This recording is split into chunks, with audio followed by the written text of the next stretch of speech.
While it's often easy to find out the majority's opinion on a new champion, which in recent years errs more on the side of negative reception than positive, reworks are on the opposite end of the spectrum, drawing positive reception more frequently than the alternative, to the point where it's not quite clear which one should be considered the best among all of them. You have one group of people who champions Fiddlesticks as the best, another advocating for Volibear, some might say Nunu if we account for how terrible the original was, it could be Pantheon, Poppy, Evelynn, Warwick. There are so many good ones out there, which is a testament to Rise champion design team when they don't go crazy with 200 years, actually sets the rules, and adheres to them. While nowhere near the best one in my opinion, I feel like one that's extremely criminally underrated is Gangplank. GP's bounce history paints him in a controversial light due to a penchant for spiraling out of control over a few buffs, as well as a rather shaky first couple of years post-rework. But conceptually, I think this is one of the more underappreciated VGUs in the game. Unique ideas or mechanics are very hit or miss. Sadly, they have a higher chance of the latter, as they sacrifice too much impracticality for the sake of pulling off an idea. Gangplank is one exception to this, so for today's video, we'll be going over the Saltwater Scourge's design in Gangplank's Rework, a retrospective. Currently a stable, albeit somewhat disliked presence in top lane, Gangplank takes up an entirely different approach to combat in contrast to most people in top lane who opt for very attack-heavy close quarters combat.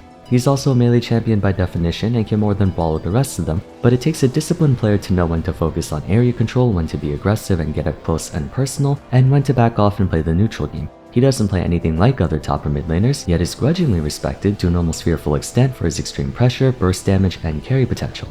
Needless to say though, he wasn't always like this. In fact, despite how ambiguous present-day GP is, his older version was even more hard to wrap your head around. Generally in League, a champion's threat range and windows are quite apparent, and their method of exerting pressure is conspicuously shown to the player.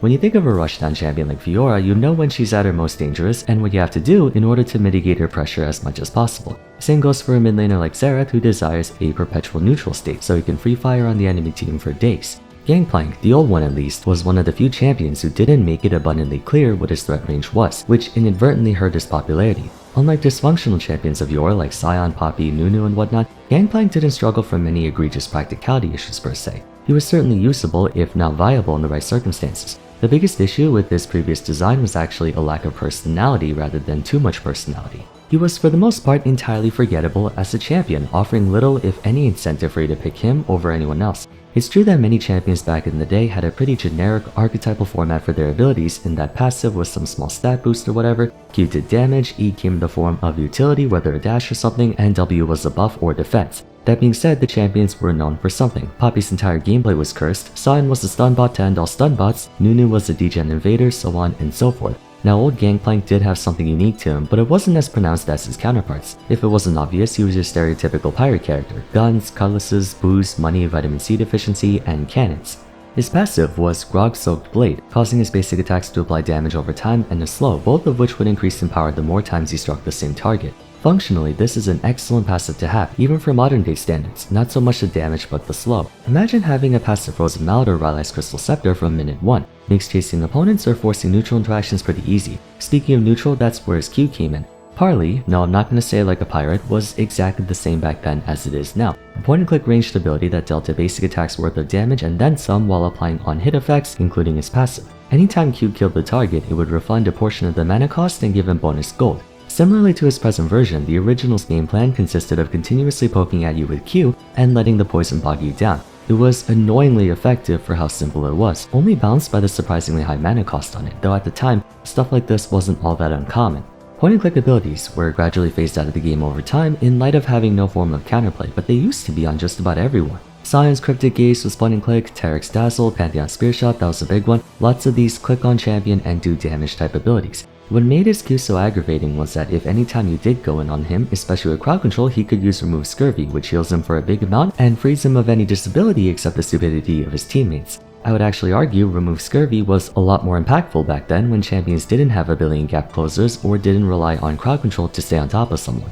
Apart from the slight difference in application with this passive, the first half of GP's old kit was roughly identical to the first half of his new one, where most if not all of the lack of his personality originated from was in race morale. Passively, it gave him bonus attack damage and movement speed, making him measurably faster on average than most champions. Even 7% bonus movement speed is enough to allow you to basically outpace anyone in the game, more so if you take into account the scarcity of dashes or high mobility champions in the past. When activated though, he would gain roughly 2.5 times more of each parameter and share half of that to nearby allies within range. Altogether, this made for a serviceably powerful steroid if he granted it to everyone on his team, so it wasn't a bad ability per se, certainly not when it came to late game where map rotations were of utmost priority. The problem was how it basically amounted to nothing more than free stats to round out his moveset. Passive did bonus damage over time and slowed enemies, Q was a ranged auto attack, W was a healing cleanse, E was attack damage and movement speed. Gangplank's old design may have been inoffensive, but it was also boring, bluntly speaking. He had no semblance of trade combos, all-ins, no real mechanical or even positional execution to speak of. He was all neutral, with his abilities existing separately from each other. At least for someone like Gold Poppy, her basic abilities did synergize with each other. Paragon of Demacia would give her a speed boost to catch up to opponents, where then Heroic Charge would allow her to close the rest of the distance by ramming towards her opponent, hopefully into a wall, and then she would beat the living daylights out of them with devastating blow, gaining bonus damage from her W passive in the process. There wasn't much room for nuance, but a modicum of cohesion was present in her kit. Gangplank had nothing of the sort really. Parley could apply Grog Soak Blade, but do nothing else aside from that. Remove Scurvy gave him a way to top off his HP and cleanse debuffs, but there was no follow-up, no counterpunch or anything like Jax's Counterstrike or Fiora's Riposte. Raise Morale gave him bonus attack damage and movement speed, but it's not really in his best interest to get all up in your face when all he can do is auto attack you and use Q. Legitimately, any other auto attacker, old Aatrox, Jax, Tryndamere, Xin Zhao, old Fiora had better dueling power. The best way to play Gangplank, at least from what I can remember, was kind of the same way you played Teemo. Neutral, spamming Q and maybe throwing in the occasional auto attack while capitalizing on your faster tempo and crowd control cleanse to run away from anyone who tries to go in on you. He had no combos or anything, just some damage and utility, that's it. For all intents and purposes, Gangplank offered no practical incentive to players. You only played him if you felt like it, an identityless and frankly boring champion. Though there was a saving grace for him, Cannon Barrage, one of the best ultimates in the game then and now. On activation, at any spot on the map, a large area would be rendered hazardous to the enemy team by dealing magic damage and slowing all targets caught in it. Fantastic ultimate for reasons I'm sure need no explanation. If there was any incentive to play Gangplank, it would be this. While not necessarily as much pressure as a full-on champion, this enabled any 1v1, 2v2, 3v3 and so on to add an extra 0.5 of a champion in favor of his team, and the damage wasn't half bad either if they were foolish enough to stand in the line of fire for the entire duration. Easily the only redeeming factor of his old kit. It was good for ganking, area control, teamfighting, DPS, everything to be honest. However, just like Teemo's mushrooms, for how devastating and dangerous they can be, aren't enough to incentivize playing Teemo over other champs, that was tenfold for Gangplank. He just didn't do anything with his basic abilities. Even back then, there were a ton of champions with support of Vars to speed up their team or amp their stats. If you want a ranged poke, like I said, many abilities used to be point and click in the past. You might as well have played Pantheon or some other lane bully like Teemo. In regards to character selection in any video game, there are two ways you can stand out. Either by being the best choice or the only choice. Those of you who also watch my second channel have definitely heard me say this before. It does apply to League as well. In Gangplank's case, he was neither the best nor only choice. He did have the innate slow in his auto attacks in Q, but that's not as strong of a selling point as say Fiddlesticks having a point and click fear and silence, or Volibear having an instant AoE knockback, or that kind of stuff, you know what I mean? Curiously, GP used to have some really interesting stuff. During the olden days, they played around with a few ideas. For example, in my removed abilities video, I went in detail over Raise Morale's allied minion cost, allowing him to basically deny the enemy laner gold and experience. Of course, that's not a healthy interaction to have in a game like this, but thematically, it kind of made sense. Pirates are thieves and marauders, and this was his way of essentially stealing resources from his opponent. Grog Soak Blade also used to be something else entirely. Instead of a slow, it applied 40% grievous wounds to targets hit. Nowadays, healing reduction is ubiquitous. They did a good job with accessibility, not to mention some champions having innate anti-healing in their kits such as Kled and Singe with ultimate active, but way back, that kind of stuff was hard to come by, giving GP a veritable niche for him to excel at. I know I mentioned that slows are good, but it bears repeating that your choices are to either be the best at something, or the only option for something. He's not winning any awards in performance to say the least, but he still had the opportunity to be a situational counterpick if nothing else. Point being, Gangplank was generic and uninteresting. I don't think that's a hot take. He needed to stand out in some way, shape, or form that really spoke to players, and I gotta say, they could not have executed on this any better than they did. Not only did they address the issue of having a really bland set of basic abilities, but they went the extra mile by adding extensive internal synergy between set abilities, transforming him from a mundane stat checker to one of the most difficult, yet rewarding and threatening champions to play in the entire game. Let's start with the synergy aspect first. His Q is basically the same as it was in the past, only instead of applying his passive, anytime he kills a target, he acquires a special currency in the form of silver serpents, which can be spent in the shop to upgrade his ultimate. While not a premier aspect of his kit, details like this add more depth to an otherwise plain and simple ability. Now you have to decide if you want to use Q to damage enemies or farm for a stronger ultimate, which opens up the door for playstyle nuance, an essential factor for champion longevity.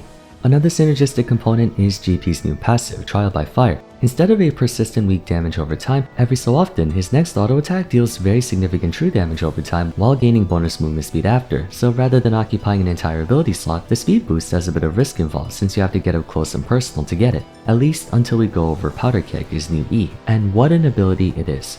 Powder Keg, despite its questionably ridiculous power, solves just about every problem Gangplank once had. It gives a non-ultimate AoE damage, an actual trade and all-in combo, and a way to both exert and deter enemy pressure. It's kind of too good of an ability, yet at the same time it's kept in check by a very clever mechanic. In terms of synergy though, exploding a barrel not only grants you Trial by Fire's passive speed boost, but refreshes it, so auto-attacking then blowing up a barrel lets you auto-attack again for more true damage. Moreover, Parley can be used to explode Powder Keg from a distance, another layer of synergy, creating a multitude of interactions and situations that elevates the skill ceiling of this champ to almost infinity. The only thing that hasn't changed is remove Scurvy, but at the same time it didn't need to. One thing I love about champion reworks like Pantheon, Gangplank, Nunu, Fiddle, Volibear and such is how they take remnants of their previous iterations and modernizes them to have so much more depth and potential for skill expression, while retaining a similar vibe to what they had before. Gangplank is one such example of that brilliance, and if you think about it, compared to the others who got their VGU between 2018 and 2020, GP received his in 2015, much earlier. In fact, he was one of the first targets for their VGU project. Granted, it wasn't flawlessly executed. Comparing what old GP had to the current one, he was inevitably going to encounter some growing pains, and he did. For seasons 5 through 7, he was one of the most oppressive champions in top and mid due to having an almost unbeatable neutral game, especially against melee champions. His barrels did crazy amounts of damage, zoned off entire sections of lane, he could Q spam on you over and over, further discouraging you from going in, and if somehow you got in, he actually could fight you through his passive while using barrel style that bursts you down, or to put some distance between you and him. In addition, the sheer amount of new things added to his kit was pretty overloading. True damage now scales as opposed to flag magic damage, upgrading his ultimate to do more damage or give that big movement speed buff and raise morale to his team, Powder Keg skyrocketing his DPS and burst potential to some of the highest in the game, let alone the fact that it can also wave clear, be used as zoning tools. At one point they even granted vision, so there were essentially free wards, and the interactions between his abilities, such as Parley now gaining tons of extra gold since it can last at multiple targets per shot, not just one. They definitely stuffed him full of power and had to tune him down quite a bit, but even then he still has a few moments where you'd think Riot is out of their minds.